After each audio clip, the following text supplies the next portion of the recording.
It's unfortunate money is driving our political agenda these days. I think I can make positive change in the city of North Charleston. I can do this for the people. I'm a U.S. Air Force veteran. I've run a successful construction and environmental firm for the last 10 years. I've helped with the literacy project for the county schools. I've had a lot of experience in the civic world. I've been a town manager. So I've never been elected before. This is my first time seeking election, coming from a loving family, and I love North Charleston. And I want to see what I can do to help them out here. I think the first thing I need to look at, of course, is the police program. There has to be some reform. Civic Review Committee.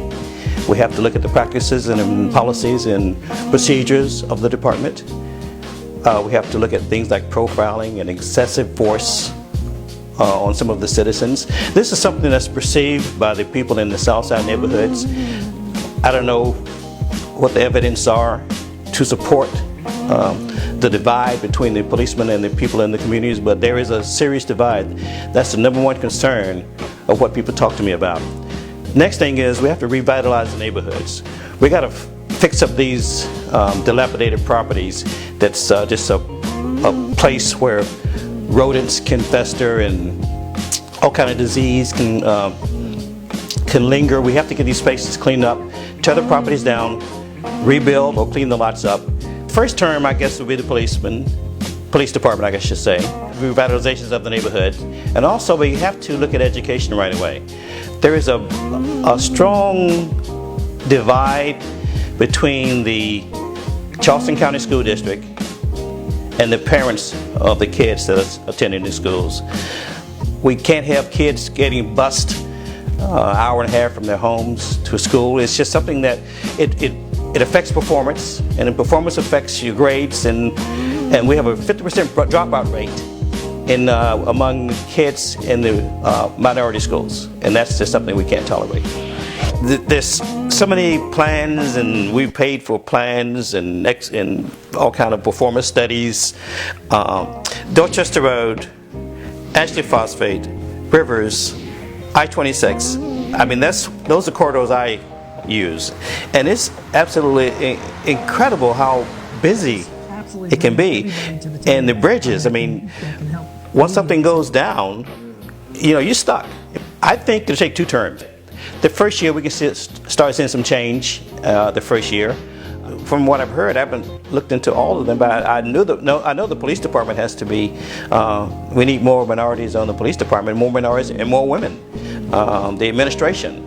I'm not sure how many high-level jobs there are in administration, but I know there's some qualified people that can fill those jobs that are already working for the city that can be moved up into those positions. I don't know if it's by design, hard to say. I need to see more evidence and more facts, but from a layman, if I stand back and look at everything the way it is now, it does seem like there's a disparity between the allocation of resources to the communities in the South and the communities in the North. I believe that a community has to reflect the makeup of the citizens, and you can't go in right away and start carte blanche changing everything around, but you can start the process of moving toward that goal. And we need to get rid of the stigma that busts up for poor people.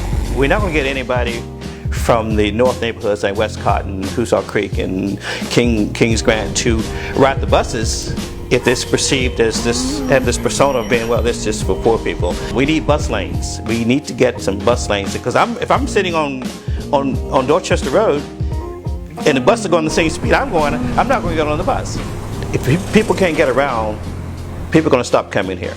We got to fix the transportation systems in Charleston County, I'd say. We have about a little less than 2 months. I'm getting more. When I'm at the grocery store now, I got to dress up a little more because people say, hey, you're running for mayor. So I've been kind of running into a lot of that. I've been going to a lot of churches and talking to the clergy and talking to businessmen, the Chamber of Commerce. When I get in, there's some things going to be changed.